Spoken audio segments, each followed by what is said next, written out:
I heard you all laughing about the Orioles. That wasn't very funny. But I'm not going to talk about the Orioles tonight, so don't worry. We have a totally different topic. But before we officially begin, I want to make a disclaimer. You need to know that I had nothing to do with this. I don't tell you that to protect myself from projectiles you may feel called to hurl in my direction tonight or tomorrow. I am wholly responsible for what you are about to hear. But the idea of doing this was the brainchild of that person who just left, Bruce Anderson. Over the last 9 months, he has enlisted the help of many others in this parish, and together they have made this happen. I am overwhelmingly grateful to all of you because I believe that what we start here tonight is as important as any endeavor in which I have been involved in my entire life. Thanks to all of you who believe so deeply in what we begin this evening, and thank you for working so hard to turn this dream into a reality. I would also like to extend a special thank you to Eric Carr, who I tricked into thinking it would only take a couple hours to do these images. In reality, it took him 6 times that long. Thank you, Eric. Okay, so let's start. At the risk of being called Captain Obvious right from the get-go, I think we need to say out loud what all of us in this space already know. We live in a time of dramatic change, a time when a cataclysmic shift is occurring in everything, in worldview, in philosophy, technology, science, and religion. The world in which all of us grew up, even if you are 16 years old, is about to explode into cosmic dust and become something brand new. Postmodernism is all but gone. Tonight, we are going to talk about the religious part of that upheaval, but make no mistake about it, it is not just religion that is going through a reformation. It is everything we know, or thought we knew. That is why what we do here tonight is so important. And while I have done my share of cursing you, Bruce, wherever you are, as I tried to prepare for this thing, I am also extremely grateful that this parish has embraced your idea and made this happen. So thanks so much to the people who are Grace St. Paul's. I also want to share with all of you here tonight something I'm not supposed to tell you. All of you have seen and heard the slick, cool name our planning committee came up with for this Christianity 3.0 reboot to the radically inclusive original church. The name captures well what we will be attempting to accomplish. But before we had a real name, we walked around here for months calling this something else that you are not supposed to know. I'm going to tell you. We rather colloquially refer to this as the big event. I guess no one would have got it if we actually called it that, but it really is not a bad name at all. What we are attempting to do this weekend is so big and so gigantic that it is very difficult to determine where to begin or even how to frame this. It occurs to me, however, that not only do most of you have no idea what to expect, but you also have no notion of who is speaking to you other than that tiny little biography. So I think it might be best if we start with a story, a personal story, so that you can understand a little bit about me and my perspective, just a tiny bit. So the story I want to share with you occurred in St. George, Utah. I had recently met a really nice couple there. I'm going to use their real names, and you are going to see their real pictures because they have given me permission to do so. Mike and Julie were, and still are, what I will call salt of the earth people. They are country folk, quiet, very simple, tied to the land, life centered around family, just plain good folks. Mike was a carpenter and metal worker, and Julie was a stay-at-home mom who homeschooled her 3 children when I met them. Both of them are fantastic artists, molding materials of the earth to make beautiful things. Mike made the baptismal font for the church where I last served. They reminded me very much of my own relatives in the worn-down hills of West by God, Virginia, and they were and continue to be a joy all around. One cold winter night, their oldest son, Jesse, who was about to enter college, was driving home on Interstate 15 from Cedar City. As often happens on that road on the coldest of nights, black ice had formed all the way across the highway. Jesse, unfortunately, happened to be the first car that arrived after that ice had formed. He had no chance. His car flipped immediately upon hitting the ice. He slid off the road, and he was pronounced dead on the scene. The funeral for Jesse was so huge that they had to use one of the largest auditoriums in town. Everyone needed to express their love for him and their support for Mike and Julie. Though that funeral took place over 30 years ago, I remember the pastor's words from that eulogy like they were spoken yesterday.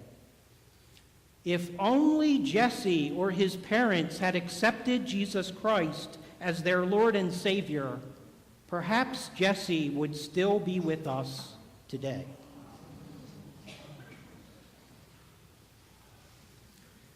Now, my guess is that virtually all of you here tonight have a similar story. Some of you have already shared them with me. All of you and everyone who has ever had such an experience should be applauded if you decided to run as far and as fast as you possibly could to escape such a situation. If that happened to you 30 years ago, I would continue to cheer you if you are still running away from it. For those of you who have never, until this very moment, set foot in a church again after having such an experience, I don't blame you one bit. Of course, it is not just that most of us have had such a personal experience. It is also that this is the version of Christianity that we hear about constantly. Every week, the media reports on such an event. Here's this week's. It was in the Washington Post.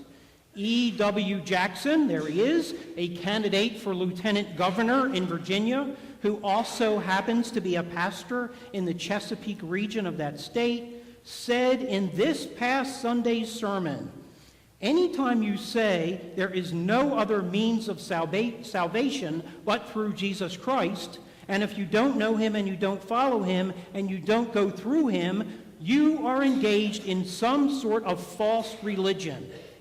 He says that's a controversial statement. But it's the truth, Jackson said. Jesus said, I am the way, the truth, and the life. No man comes unto the Father but by me. This is the view of Christianity that is portrayed in the media constantly. Christians are exclusive, judgmental, holier than thou, childish, stupid, backwards thinking, superstitious, preachy, bigoted, intolerant of other religions, homophobic, narrow, restrictive, outdated, closed-minded, old-fashioned, literalistic, and ignorant. Exactly. Who in their right mind would want to be in that club? When the pastor at the funeral I attended had the audacity to speak those exclusive and hurtful words to a loving family that knew God way better than he did, it was like someone had pushed a dagger into my chest. I literally had trouble breathing, and I felt so bad for Julie and Mike and their 2 younger children, I could not just sit there. Like most of you, my gut reaction was also to run. And I might have done that except for 2 things. One, I had a small role to play in the interment that followed the service. And 2, I wanted to somehow wrap my arms around Julie and Mike and protect them from anything else that might happen to them before that day was over. So I stayed and I listened to more poor biblical interpretation, more non-understanding of our ancient tradition, and more lack of compassion for people who were suffering through the most painful thing anyone ever has to experience.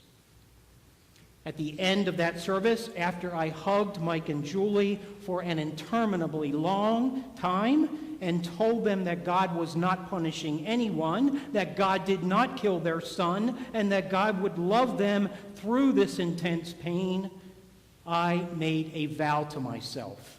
I vowed to do everything in my power to diffuse blowhards like that pastor.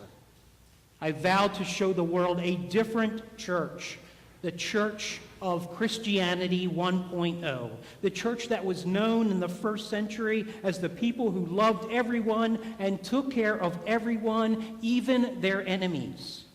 I vowed to protect everyone I could from ever hearing such a painful thing in their lives again. Soon after, I decided that the best way to do that was from the inside. So I became a priest. Those of you who have been to a burial at this church know that I may carry my desire to protect people in their suffering to an extreme. Now you know why.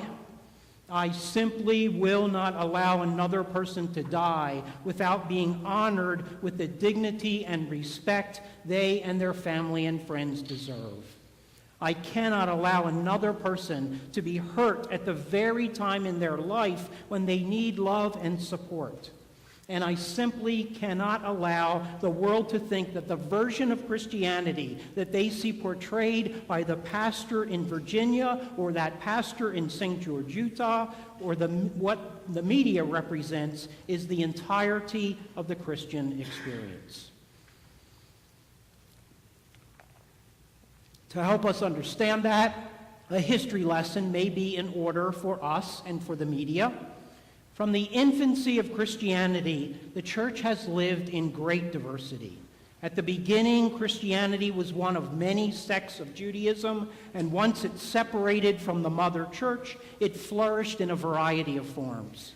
The church was so diverse that in the 4th century, the Emperor Constantine had to lock the bishops in a room until they could come out with one statement that represented the whole faith. That was an impossible task because everybody had a different understanding.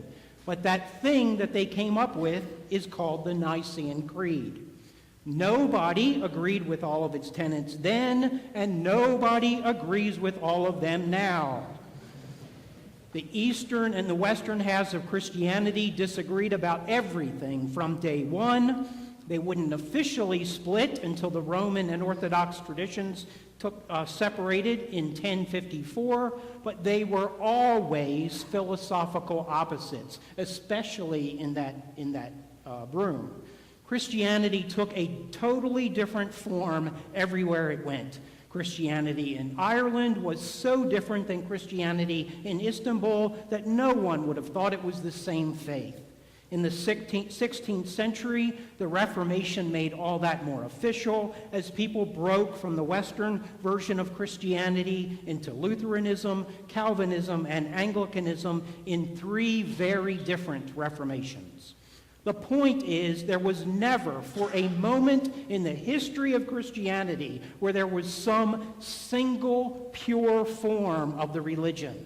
There is no such thing. Religion is always a product of the culture and time in which it is formed. The Christianity that first came to America included the Roman Catholic tradition, Puritanism, Congregationalism, and Anglicanism, which would become the Episcopal Church. And once America was formed, Christianity here exploded beyond anything seen before anywhere in the world. 2 major world events had a profound influence on that explosion. One was a book released in England in 1859 called The Origin of Species by an Anglican deacon named Charles Darwin. The second was the beginning of a new way to understand the Bible. It originated in Germany, and it was called biblical criticism. The idea that to understand what the Bible means, one must consider the culture, time, social conditions, and people who wrote it. I don't know if you can see the joke, but he says, "Are you kidding? How could there have been days before there was a sun?" That's moronic. Biblical criticism. It is difficult to overstate the effect that these two events had on religion, especially in America. The Episcopal Church generally embraced both ideas as a welcome addition to understanding our relationship to God. But many other traditions found them both to be an attack on religion itself. The result was another major split in Christianity across the board. Not only did every major denomination in America, except the Episcopal Church, split during the Civil War over slavery, but they were also splitting over a fundamental difference in the way they understood the Bible. Seminaries began teaching evolution and biblical criticism as part of the whole, but a giant backlash occurred. Some church members saw the new ideas as a threat to their belief structure and a threat to God. They believed that studying the Bible like another book was wrong, that the Bible should not be studied at all, but accepted as the one truism in our world that could never be shaken. People started rebelling in their churches, and the breakout of this movement occurred in Southern California in 1905, in what has become known as the Azusa Street Revival. In 1909, Lyman and Milton Stewart wrote a little tract as a defense against biblical criticism. It was entitled "The Fundamentals, a Testimony to the Truth." In it, they stated what they believed to be the 5 unshakable dogmatic statements of faith. Number 1, that the miracles of Jesus Christ literally happened. Number 2, that Jesus was born of a virgin, defined as someone who had never had sexual relations. Number 3, that Jesus' death was a substitutionary atonement for the sins of humankind, that only through his blood being shed can any of us be saved. Number 4, that Jesus' body was resurrected into heaven. And number 5, that all of Scripture is inerrant and literally accurate. That, my friends, is when fundamentalism was born in America. Not in the 17th century, not in the 18th century, but in the 20th century. It was a backlash to the mainline tradition in the church that fully accepted evolution and the critical study of the Bible. That was the centrality of Christianity. But soon, fundamentalists broke away from that mainline tradition and formed their own denominations and created their own seminaries. Sometime over the last 10 years, fundamentalists have begun to hear the term that they invented as a benchmark to true faith as pejorative. Many have dropped it in favor of the word evangelical. This has led to some confusion because many of us in the mainline tradition would consider ourselves evangelical. In any case, however, this is the version of Christianity that is presently used in the national media to describe all of Christianity. The very bizarre thing about that is that fundamentalism, evangelicalism, is an historically very recent phenomenon. It was the backlash to the traditional faith. Though we have done an amazingly poor job letting the world know this, mainline traditional Christianity has not gone away. Rumors of our death have been greatly exaggerated. We are not the new guys, but the ones who are still here, continuing to believe in evolution, in science, in biblical criticism, and the ancient traditions of our faith. Now, please do not misunderstand me. I am not suggesting that there is anything wrong with being a fundamentalist evangelical. Some of my best friends, as the saying goes. I have the deepest respect and admiration and friendship with many evangelicals. Nothing gives me greater joy than having the opportunity to worship and pray together. But the notion that they represent all of Christianity is historically ludicrous and patently absurd, and any media person who reports it that way should be thrown into journalistic jail. What is so maddening about this is what happened to our society as a result.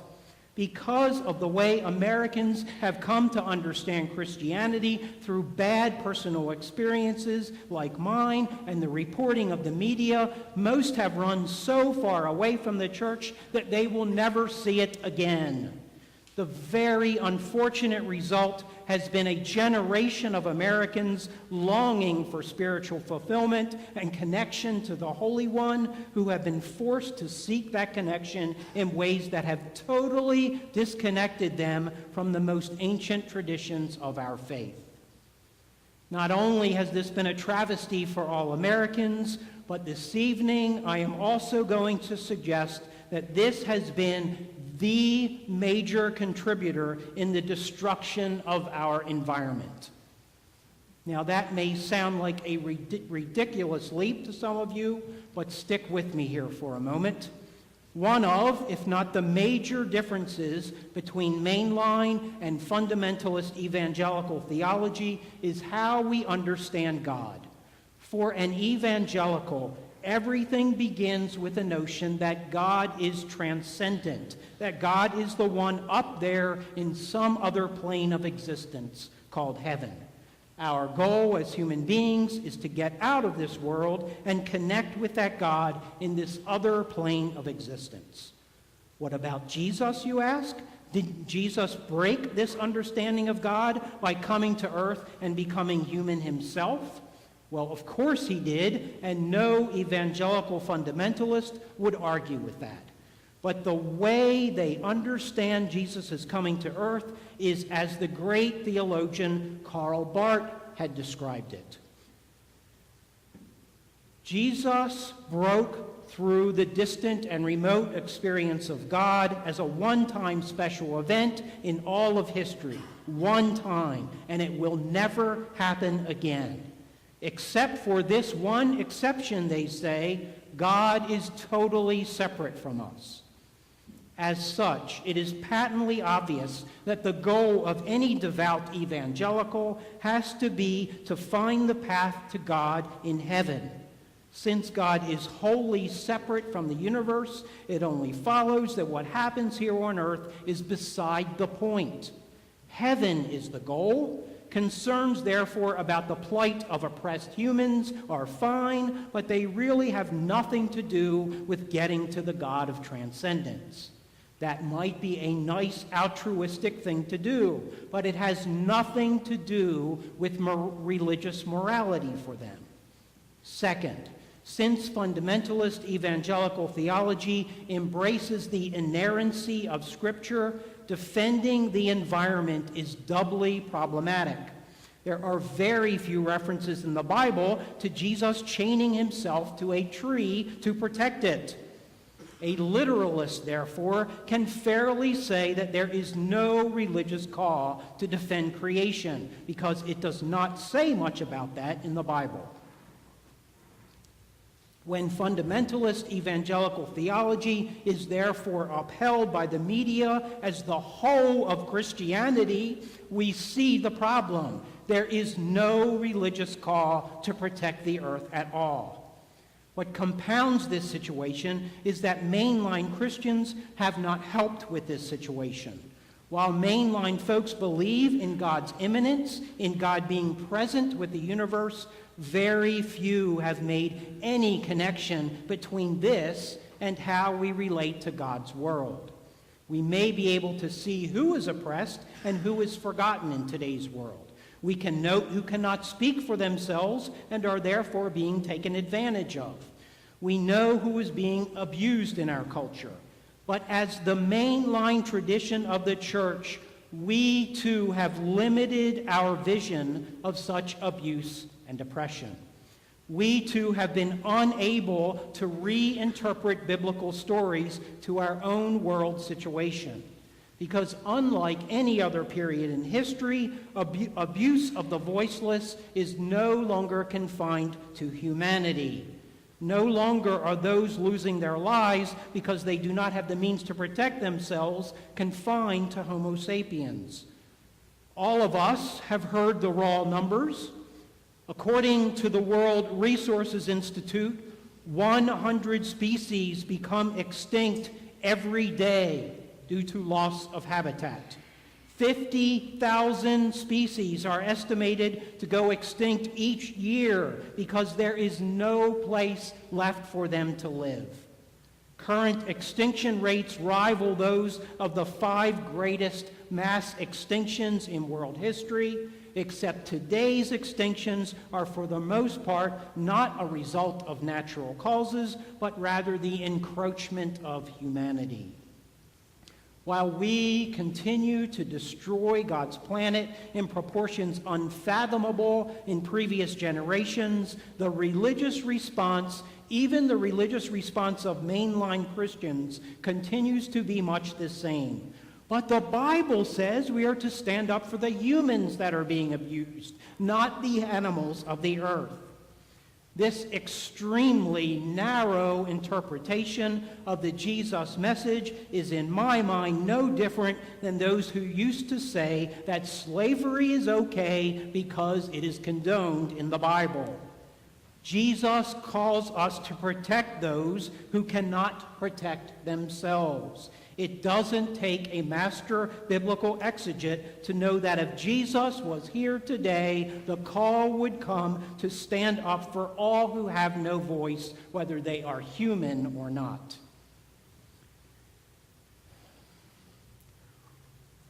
For me, the most disconcerting part of the ecological crisis is the role that religious institutions have played in allowing this to happen. Because of the way we have interpreted Revelation and Scripture, we have condoned the destruction of the earth, and in some ways we have actually encouraged it. Passionist priest Thomas Berry described it as a mode of consciousness that has established a radical discontinuity between the human and other modes of being, and bestowal of all rights on humans. In other words, it is not just the fundamentalist evangelical tradition that has taught us that humans are separate from the rest of creation, that humans are somehow above all other forms of life, and that God put the world here for our use. Mainline Christians have done the same thing. This crappy theology, you like that special term? This crappy theology based solely in a transcendent and hierarchical understanding of God permeates our prayers and our traditions too. Just 2 quick examples in the prayers of the people found in the prayer book of the Episcopal Church, sitting right in those pews in front of you. Form 6 of those prayers says this: "We pray for the just and proper use of your creation." And in Form 4, "Give us all a reverence for the earth as your own creation." Very nice. But then followed by, "That we may use its resources rightly in the service of others and to your honor and glory." Now, I heard this theology to the exclusion of all others as a child, in religion class and again in high school. But it wasn't until seminary that I learned where this thought pattern originated. I found the answer when I studied the roots of neo-Orthodox theology and that evangelical theology that we talked about. Both begin with the same premise. It is simply this: God is discontinuous with the universe. We were taught that God is the wholly other. We were taught that God is up there somewhere and that we are down here and never the twain shall meet. We were taught that God is totally distinct from us, and hence comes our understanding of all the world. God is separate from us. We are made in God's image. Therefore, we are separate from the rest of creation. Just as God is above us, we are above animals and all creation. And therefore, we have the right to do with the earth whatever we please, to use its resources just as God has the right to do with us whatever God pleases. From this theology, it follows that whether we are evangelical or mainline, our goal becomes to suffer through this life so we can get to God, go to heaven, and get away from this pitiful world that we live in. What happens to this world is immaterial in this theology because our goal is to get with God in the good place, far, far away. And consequently, all of Christianity has seen nothing in the ecological movement that had anything to do with religion. But here's the thing. Neo-Orthodoxy may have been an important theological concept in its time, but it is only half of our picture. And in the world we live in today, it is the other half of that picture that we need to embrace. So let me state this here clearly and emphatically. What you hear next is not necessarily representative of the mainline tradition or the Episcopal Church, but it is what you are going to hear in this place consistently. Yes, of course our tradition teaches that God is the wholly other, that God is distinct and separate from us and from creation. But it also teaches us that God is with us, that God is part of us. This is what incarnation means. God cared for us so much that God became part of us. God became one with us. The most important thing about incarnation, though, is not that this is not a once-for-all-time experience. That's what Easter is all about. God did not just become present with the universe and then disappear. But the miracle of Easter is that God is still with us now. That's what all those stories are about. God is both completely with us and at the same time separate from us. The world is part of God, and at the same time, God is much larger than the world. Now, as much as I would like to claim this, this is not the theology of one radical priest. Whether the rest of the mainline church supports it or not, it is very obvious throughout our sacred tradition. It is impossible to miss. It is saturated throughout the Bible. Isaiah chapter 6, the whole earth is full of God's glory. Psalm 29, the voice of the Lord shakes the wilderness. The voice of the Lord causes the oaks to whirl and strips the forest bare. Psalm 139, you have searched me and known me. You go before me and behind me and lay your hand upon me. Where can I go from your spirit, or where can I flee from your presence? If I ascend to heaven, you are there. If I make my bed in Sheol, you are there. If I take the wings of the morning and settle at the farthest limits of the sea, even there your hand shall lead me, and your right hand hold me fast. How does God appear in virtually every case in the Hebrew Bible?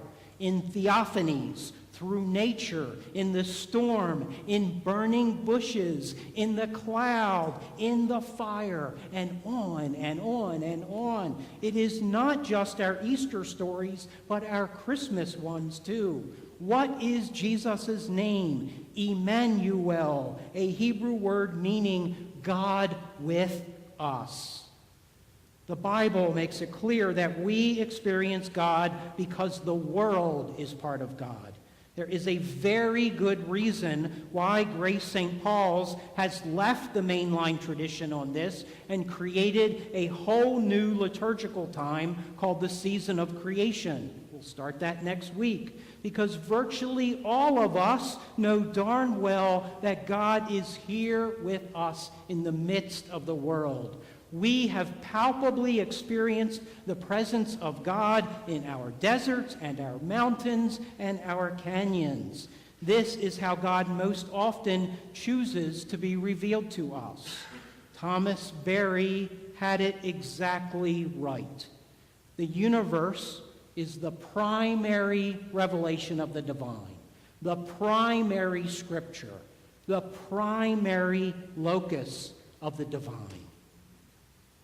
Now, knowing full well that not only did God create this natural wonder surrounding us, but that God is also in the land, the forests, the deserts, the animals, the air, the water, and what is left of the polar ice caps, how does this affect our interpretation of the Bible? If they are all part of God, how could we ever allow someone to use them? And how, in God's name, could they ever be called a resource? How could we ever again build a human structure without first considering what part of creation we would be destroying in doing so? Taking this one step further, if all life is connected and all life contains God, then the plight of the animals dying in droves and the plight of the rainforest disappearing by the second is absolutely no different than the plight of the poor and the oppressed. In fact, a theology that truly lives into Jesus' call to care for those who cannot care for themselves must include the suffering of all of the world, because to only respond to the human poor would be to perpetuate the situation that creates the poverty in the first place. Why, I have to continue to wonder, are we called saints when we feed the poor and rebels when we ask why there are poor? Now, I, like many of you, have struggled with this most of my life. The religious tradition in which I was raised told me that I was wasting my time. They told me that God was not in the rocks, that this was pantheism, the notion that the earth is God. I shouldn't be spending my time in the woods, I was told, but instead trying to connect with God. God, they said, was an entity in a faraway place. Our job then was not to worry about this world, but to go to church and prepare for our life with God somewhere else. This emphasis on a transcendent God beyond us created for me a fundamental disconnect between what I experienced in church and what I knew was happening in nature. While I felt completely intertwined with the created order, I was told that this had nothing to do with my relationship to God.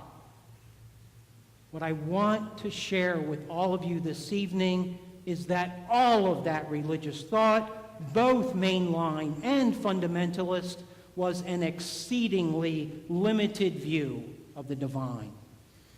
I came to realize that all of my seemingly haphazard wanderings in the wilderness, in the woods, and in the desert, that's the wave, I love that place, all of them had a purpose. I now understand what I have been doing all these years. All those trips, all those hikes, all those journeys have been a search. I have been searching for God. What happened to me in those experiences has defined two critical points for me.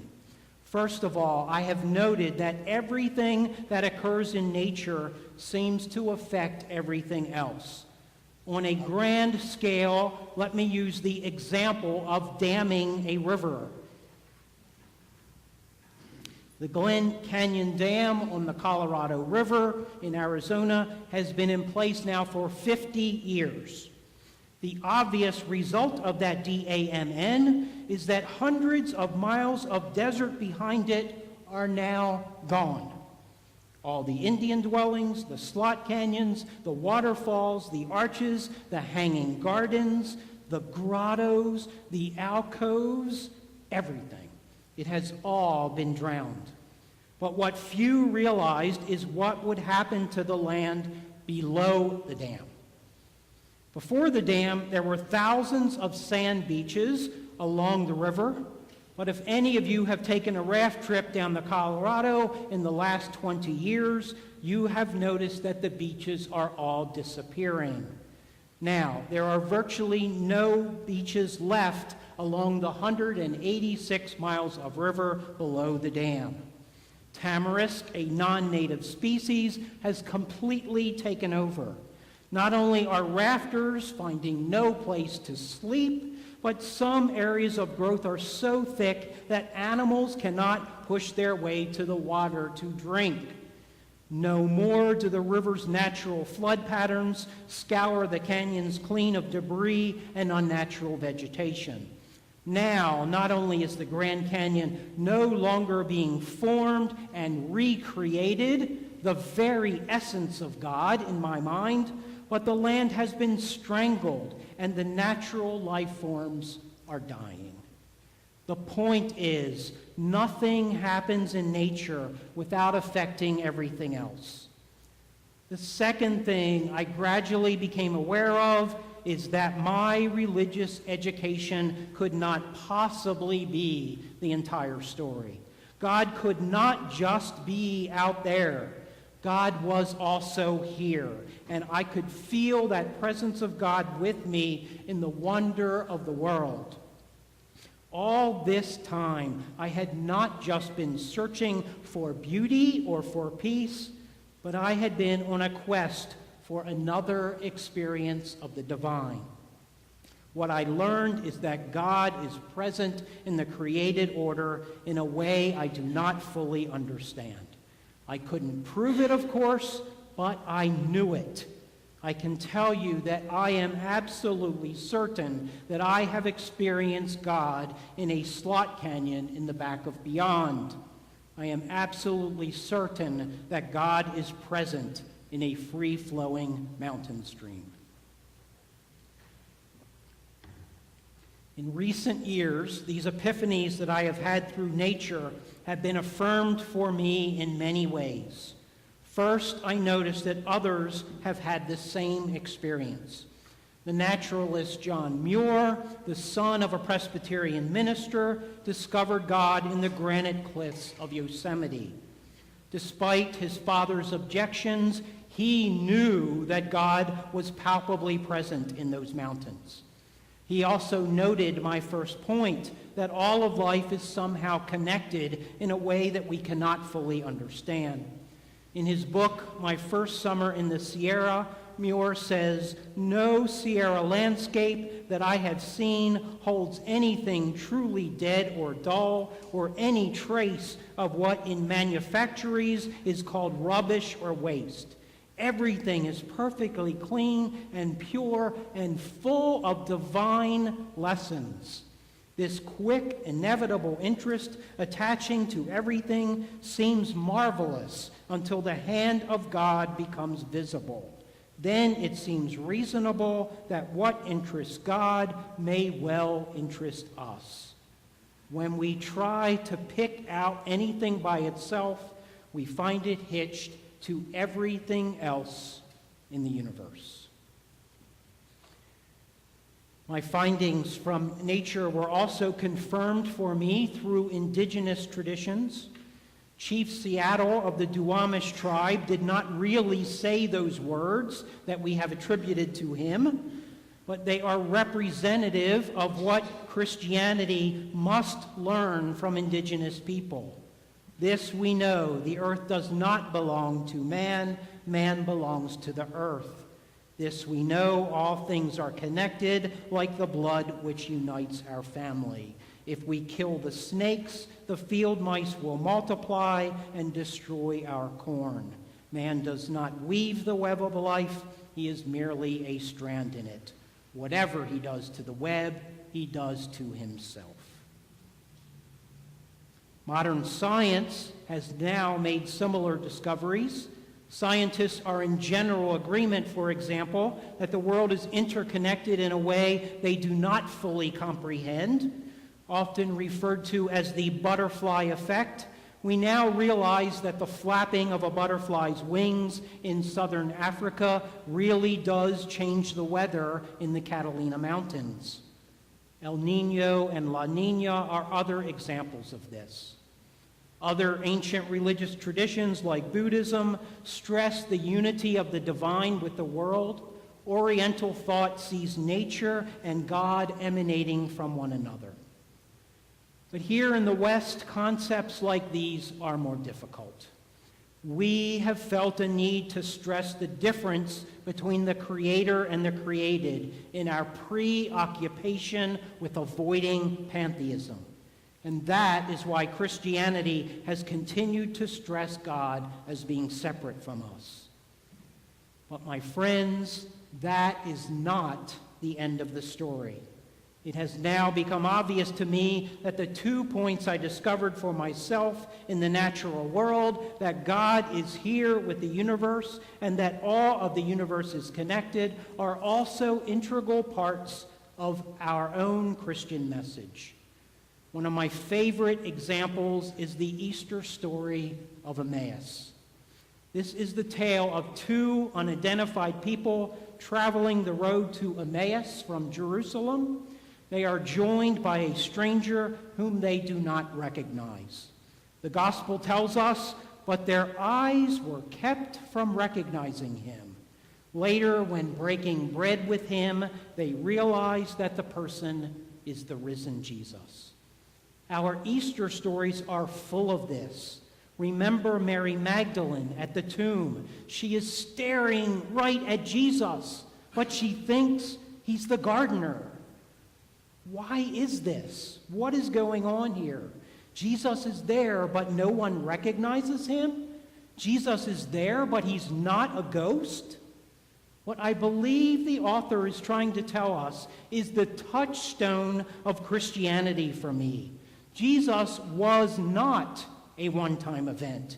Jesus is with us, just not in the manner we expect.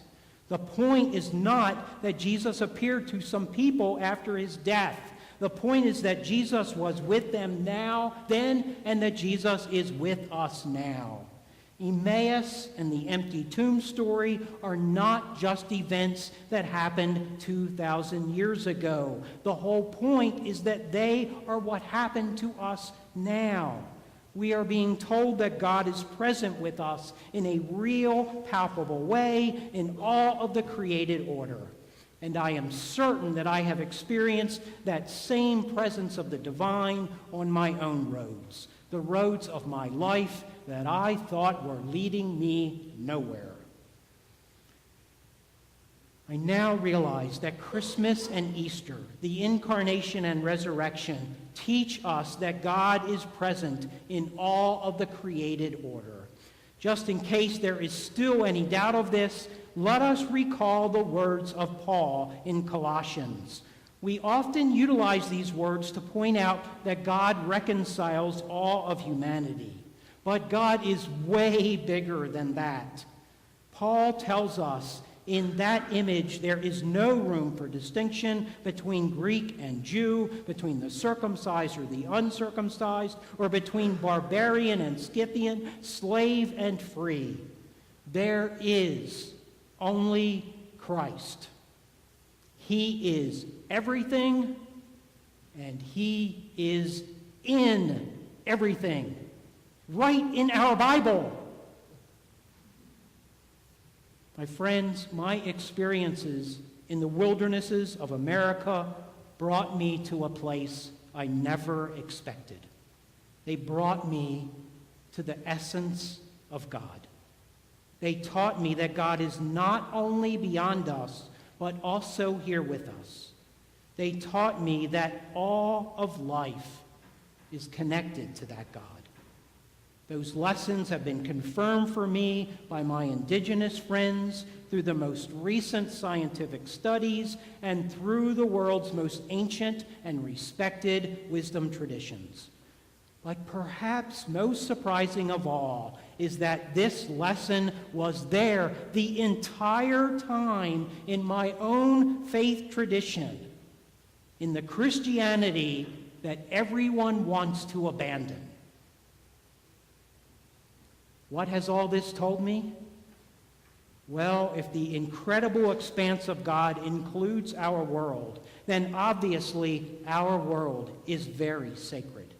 And if the divine is part of nature, what does this say to us about how we must treat it? If the earth is part of God, what does that say to us about our relationship with it?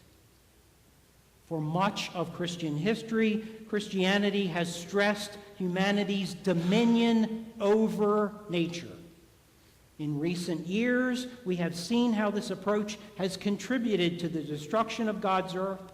This has led us to now see our role in the world as stewards. But a stewardship role still suggests that we use the earth as if it was a resource made for us. Folks, we are not stewards of anything. God did not put us above nature, but instead, God made us an integral part of nature. I believe the time has come to embrace a much more complete understanding of God. Because when we realize that God is here with us, everything changes. The earth is not a resource for human beings. It is a living, breathing organism. It is a sacred part of God. And if all things are sacred, we have no other option but to create a world where the earth and all of its creatures receive the same message of liberty that our ancestors experienced in the Exodus. God's presence in creation means that as Christians, there can be no more important thing for any of us to do in life than to demand that the domination systems of the world be put to an end, whether those systems are oppressive to humans or to the earth. Now, I don't know about the rest of you, but for me, that sounds like a religious tradition worth saving. That sounds like a religious tradition that is going to save us. This is, in my mind, the most important message of our time. The inner life of the human depends immediately on the outer world of nature. Humans are part of the great web of life that makes up the entire cosmos. We are part of God, just as the rocks, the plants, and the animals are part of God. We are not above the web, but part of it. As humans, though, we do have a very unique place in God's world. We are the only species that has been given the task by God to protect our fellow beings. Only we can protect other species who cannot protect themselves. Only we can save God's world from destruction. It can be done. We can reverse the trend. But the change is not going to take place through grassroots groups or environmental movements, as much as I love them all. It's not going to happen because a politician says it is the right thing to do. Throughout history, the only way a change of this magnitude has taken place is when people accept this message as one of life's ultimate meanings. This can only occur through our religions. It can only happen if we are ready to let the church that had built up around us disintegrate and blow away. That's why we're here. It is time for us to fundamentally shift the role of religion in the world today. It is time to change God's world. It is time to save God's earth. It is time for us to hear not just the cry of God's people, but also the cry of God's earth.